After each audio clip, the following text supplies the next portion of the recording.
اور کیا پتہ اللہ کو تمہارا صبر اتنا پسند آ جائے کہ وہ تمہاری ہر مانگی ہوئی دعا پر کن فرما دے۔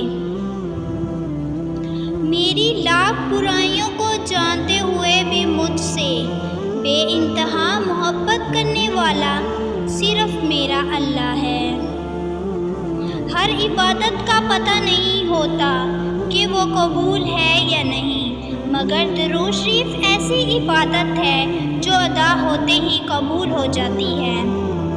لوگ اچھا پڑھنے اور اچھا لکھنے والے کو قابل انسان سمجھتے ہیں، بلکہ حقیقت میں قابل وہ ہے جو اچھا سوچے اور اچھا بولے۔ دو ہی چیزیں ایسی ہیں جس میں کسی کا کچھ نہیں جاتا، ایک مسکراہٹ اور دوسری دعا ہمیشہ بانٹتے رہیں۔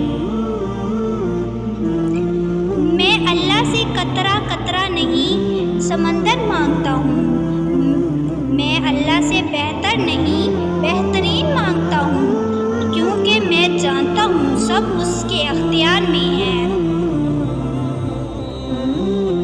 بے شک زندگی تھکا دینے والی چیز ہے، اور جب تم تھک جاؤ تو تم اپنے رب کو یاد کرو، کیونکہ سکون تو صرف اللہ